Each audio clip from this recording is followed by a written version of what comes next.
નમસ્કાર વિદ્યાર્થી મિત્રો, જ્ઞાનદીપ વિદ્યાલયમાં આપનું હાર્દિક સ્વાગત છે। આજે આપણે જોઈશું ધોરણ 5 વિષય અંગ્રેજી અને તેનું ગ્રામર છે કે તેમાં આપણે વોટ વડે પૂછાતા પ્રશ્નો વિશે જોવાનું છે। વોટ ઇઝ ઇટ એટલે કે તે શું છે અને વોટ ડુ યુ હેવ એટલે કે તમારી પાસે શું છે। આ બે પ્રશ્નો વિશે આપણે જોવાનું છે। વોટ ઇઝ ઇટ તો કે વોટ WHAT વોટ એટલે શું। કોઈ પણ વસ્તુ, પ્રાણી, પક્ષી વગેરે વિશે જાણવા માટે વોટ વડે પ્રશ્ન પૂછવામાં આવે છે। કોઈ વસ્તુ છે, કોઈ પ્રાણી છે, કોઈ પક્ષી છે તે આપણને નથી ખબર તો આપણે શું કહીશું? Vote is it. ઓકે, તો કોઈ પણ વસ્તુ છે, પ્રાણી છે, પક્ષી છે વગેરે વિશે જાણવા માટે આપણે વોટ વડે પ્રશ્ન પૂછવામાં આવે છે। તેના એક્ઝામ્પલ નીચે આપેલા છે કે વોટ ઇઝ ઇટ તે શું છે। તો ઇટ ઇઝ અ કાઉ તે ગાય છે। ઇટ્સ અ કાઉ એટલે કે તે ગાય છે। ઇટ્સ એટલે કે ઇટ અને ઇઝ એ બંનેને જોઈન્ટ કરી અને તેનું નાનું રૂપ થશે ઇટ્સ એટલે કે ઇટ્સ અ કાઉ। નીચે આપણને પ્રશ્ન આપેલો છે, ચિત્ર જોઈ પ્રશ્ન વાંચો અને કૌંસમાંથી યોગ્ય શબ્દ પસંદ કરી ઉદાહરણ પ્રમાણે ઉત્તર લખો। તેનું એક્ઝામ્પલ છે, જુઓ પહેલાંમાં કેરી આપેલી છે આપણને, તો કેરીને શું કહેવાશે? Mango. What is it? It is a mango. અને પછી શું લખશું આપણે? It's a mango. એટલે કે આમાં ઇટ ઇઝ નથી લગાવવાનું, ખાલી અ મેંગો અને ઇટ્સ અ મેંગો। એવી રીતે આપણે બધા જે સવાલના જવાબ છે તે આપવાના છે। જુઓ, વોટ ઇઝ ઇટ નીચે તમને આપેલું છે વોટ ઇઝ ઇટ, તો તમને આ જે ચિત્ર છે તે શાનું દેખાય છે? પેન છે કે ગ્લુ સ્ટિક છે? તો કે આ ચિત્ર છે તે ગ્લુ સ્ટિકનું છે, તો આપણે લખશું અ ગ્લુ સ્ટિક અને અહીંયા લખશું કે it's a glue stick. Okay, આવી રીતે આગળ જોઈએ। વોટ ઇઝ ઇટ તો કે આ જે ચિત્ર તમને આપેલું છે એ ચિત્ર ઇરેઝરનું છે કે શાર્પનરનું છે, એટલે કે રબરનું છે કે આપણે જે પેન્સિલ છોલવાનું જે સંચો આવે તેનું છે? તો કે રબરનું છે। એટલે તેની આગળ જુઓ, અહીંયા તમને ઈ સ્વર આપેલો છે તો તેની આગળ શું આવશે? એન આવશે, તો કે an eraser. It's an eraser. Okay, આગળ આપણે જોઈશું, તો તમને જે ચિત્ર આપેલું છે તે શાનું આપેલું છે? વોટ ઇઝ ઇટ તો બુક છે કે પેપર છે? અહીંયા જુઓ તમને ચિત્રમાં શું દેખાય છે? આ છે તે બુક દેખાય છે કે પેપર દેખાય છે? તો કે અ બુક, તો અહીંયા આવશે ઇટ્સ અ બુક। ઓકે, આગળ જોઈએ, વોટ ઇઝ ઇટ તો અહીંયા જુઓ અ સનફ્લાવર કે અ મેરીગોલ્ડ। સનફ્લાવર એટલે કે સૂર્યમુખીનું ફૂલ છે કે ગલગોટાનું ફૂલ છે? તો અહીંયા લખશું કે અ સનફ્લાવર, તે આપણને સૂર્યમુખીનું ફૂલ દેખાય છે। It's a sunflower. આગળ જોઈશું, વોટ ઇઝ ઇટ આ શું છે? તો અ ટાઈગર છે કે અ લાયન છે? એટલે કે વાઘ છે કે સિંહ છે? તો કે a lion. It's a lion. આવડે ને આવું તો સાવ એકદમ ઇઝીમાં ઇઝી ટોપિક છે વોટ ઇઝ ઇટ। ઓકે, નીચે જુઓ અહીંયા શું આપેલું છે ચિત્રમાં? ડોગ આપેલી છે કે કેટ આપેલી છે? તો કે કેટ છે, તો કે a cat. It's a cat. આગળ જોઈએ, વોટ ઇઝ ઇટ આ શું છે? તો કે હોર્સ છે કે ડોંકી છે? એટલે કે ઘોડો છે કે ગધેડો છે? તો કે અ હોર્સ, એટલે કે ઇટ્સ અ હોર્સ। આગળ છે, વોટ ઇઝ ઇટ આ શું છે? પિંજન છે કે પેરટ છે?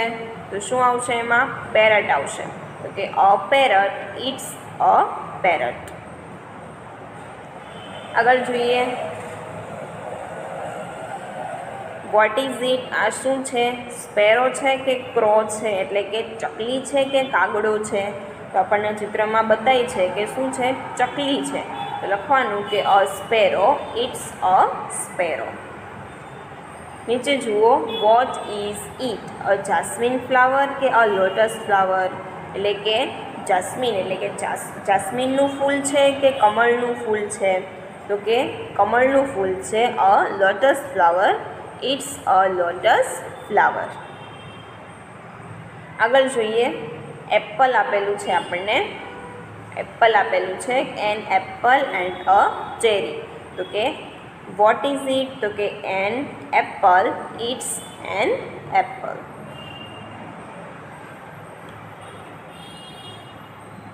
હવે જોઈએ પ્રશ્ન 12 છે, ચિત્રો જોઈ ઉદાહરણ મુજબ જવાબ લખો. અહીંયા જુઓ, પ્રશ્ન પૂછવામાં આવ્યો છે કે વોટ ઇઝ ઇટ, અને અહીંયા તમને સ્પેલિંગ પણ આપી દીધેલો છે. એટલે તમારે આગળ જે પ્રશ્ન 11મો હતો તેવી રીતે ચૂઝ પણ કરવાનું નથી, સીધું જ લખી દેવાનું છે કે it is a bed. Okay, આગળ આપણે આખો પ્રશ્ન જોઈશું. તો જુઓ, અહીંયા જુઓ કે વોટ ઇઝ ઇટ, આ શું છે? તો કે અ સોફા. એટલે તમારે ડાયરેક્ટ જવાબ લખી દેવાનો, it is a sofa. Vote is it, આ શું છે? તો કે અ ડોરમેટ એટલે કે પગ લૂછણિયું. તો કે ઇટ ઇઝ અ ડોરમેટ.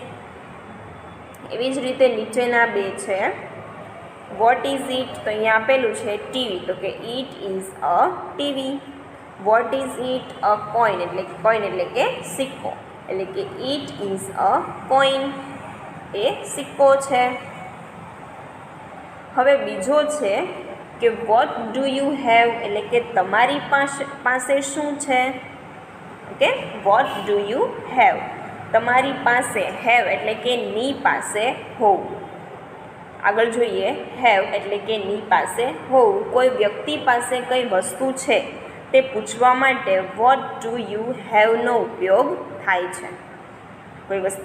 કોઈ વ્યક્તિ પાસે કઈ વસ્તુ છે, તમારા ફ્રેન્ડ પાસે કોઈ પણ પેન છે, પેન્સિલ છે, તમારે પૂછવું હોય, તમને નથી ખબર કે તે વસ્તુ કઈ છે, તો તમારે પૂછવાનું કે વોટ ડુ યુ હેવ, તારી પાસે શું છે.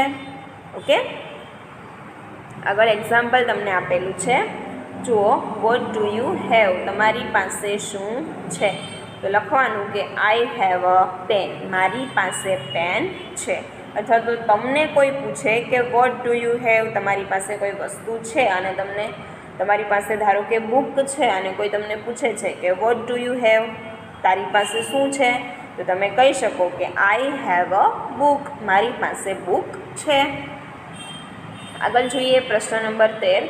Look at the picture, read the question and choose the correct option from the bracket and write the answer and show in the example. ચિત્ર જોઈ પ્રશ્નો વાંચો અને કૌંસમાંથી યોગ્ય શબ્દ પસંદ કરી ઉદાહરણ મુજબ લખો. જુઓ, તમને અહીંયા ઉદાહરણ પણ આપી દીધેલું છે કે વોટ ડુ યુ હેવ, તમારી પાસે શું છે? તો કે આઈ હેવ અ સ્કેલ, મારી પાસે ફૂટપટ્ટી છે. અહીંયા તમારે બંને ઓપ્શનમાંથી એક ઓપ્શન પસંદ કરવાનો છે. આગળ પહેલો જોઈએ તો વોટ ડુ યુ હેવ, આ શું છે? અ શાર્પનર છે કે ઇરેઝર છે? તો કે શાર્પનર છે. તો લખવાનું કે આઈ હેવ અ શાર્પનર. આગળ આપેલું છે what do you have, eraser છે કે શાર્પનર છે? તો કે આઈ હેવ એન ઇરેઝર, મારી પાસે ઇરેઝર છે અથવા તો મારી પાસે રબર છે. આગળ જોઈએ, વોટ ડુ યુ હેવ, તમારી પાસે શું છે? બુક્સ છે કે પેપર્સ છે? તો અહીંયા તમે ચિત્રમાં જોઈ શકો છો બુક્સ પડેલી છે.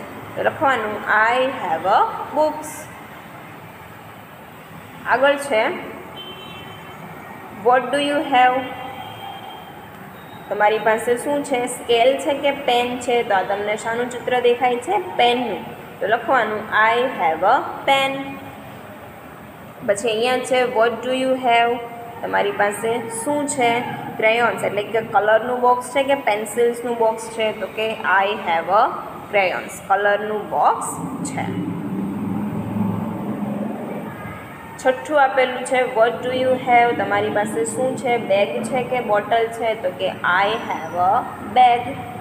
સાતમું આપેલું છે વોટ ડુ યુ હેવ, તમારી પાસે શું છે? અ ગ્લુ સ્ટિક છે કે સ્ટેપલર છે? તો આ શાનું ચિત્ર દેખાય છે તમને? ગ્લુ સ્ટિકનું. તો લખવાનું કે I have a glue stick.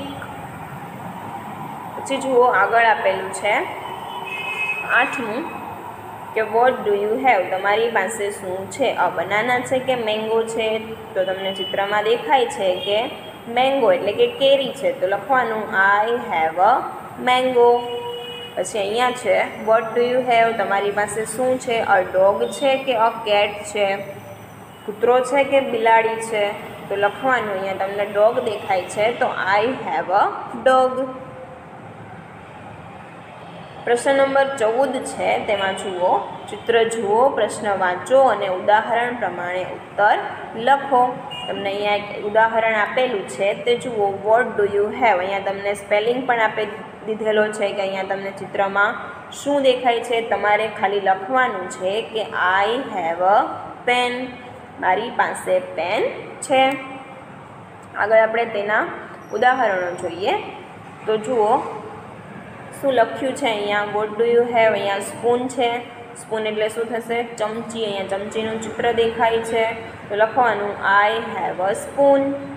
What do you have, અહીંયા મોબાઈલ દેખાય છે તમને, તો લખવાનું આઈ હેવ અ મોબાઈલ. પછી જુઓ અહીંયા શું દેખાય છે તમને, ગ્લાસ દેખાય છે. ગ્લાસ એટલે કે પ્યાલો, તો લખવાનું આઈ હેવ અ ગ્લાસ. તમને હેવ દ્વારા પ્રશ્ન પૂછવામાં આવે તો જ તમારે લખવાનું કે I have a glass. What do you have, vote is it પૂછે તો લખવાનું નહીં, વોટ ઇઝ ઇટ પૂછે તો લખવાનું ઇટ્સ અ ગ્લાસ અથવા તો it is a glass. Okay, what do you have પૂછે તો જ તમારે આઈ હેવ અ ગ્લાસ લખવાનું, એટલે કે મારી પાસે ગ્લાસ છે. આગળ જોઈએ વોટ ડુ યુ હેવ, તમારી પાસે શું છે, તો કે મારી પાસે ટૂથબ્રશ છે. I have a toothbrush. પછી જુઓ વોટ ડુ યુ હેવ, તમારી પાસે શું છે. આઈ હેવ અ કી, એટલે કે મારી પાસે ચાવી છે. પછી આગળ છે કાસ્કો, કોમ્બ. કાસ્કાને શું કહીશું ઇંગ્લિશમાં, કોમ્બ કહીશું. તો કે વોટ ડુ યુ હેવ, તમારી પાસે શું છે. મારી પાસે કાસ્કો છે, તો આઈ હેવ અ કોમ્બ. આગળ જોઈએ 15મો પ્રશ્ન છે. તમારી પાસેની વસ્તુઓના નામ લખો અને તેના પરથી વાક્ય લખો. એટલે અહીંયા તમને એક્ઝામ્પલ આપી દીધેલું છે કે પેન, પેન છે તો કે આઈ હેવ અ પેન. એવી રીતે મેં અહીંયા 8 નામ અલગ અલગ લીધેલા છે. તમારે બીજા કોઈ લેવા હોય તો પણ તમે લઈ શકો. ઓકે, જુઓ અહીંયા મેં પેન્સિલ લીધેલી છે, તો I have a pencil. Book છે તો આઈ હેવ અ બુક. લોક એટલે કે તાળું છે તો I have a lock. Bottle છે તો આઈ હેવ અ બોટલ. પછી સ્ટ્રેપલર છે તો આઈ હેવ અ સ્ટ્રેપલર. કેટ એટલે કે બિલાડી છે તો I have a cat. Apple સફરજન છે તો કે આઈ હેવ એન એપલ, કારણ કે અહીંયા શું છે, સ્વર આપેલું છે એટલે આપણે આગળ શું લખીશું, એન લખીશું. મોબાઈલ છે તો કે I have a mobile. Okay, તમારે ખાસ ધ્યાન રાખવાનું છે તમને શેના વડે પ્રશ્ન પૂછવામાં આવ્યો છે. વોટ ઇઝ ઇટ પૂછે તો તમારે જવાબ પણ શાના પરથી લખવાનો, ઇટ ઇઝ પરથી જ લખવાનો. અને તમને એવું પૂછે કે what do you have. Okay, તમને શું પૂછે, what do you have, have દ્વારા પ્રશ્ન પૂછે તો તમારે જવાબ પણ શાના દ્વારા લખવાનો, આઈ હેવ દ્વારા. આ તમારે બે વસ્તુની ખાસ ધ્યાન રાખવાનું છે.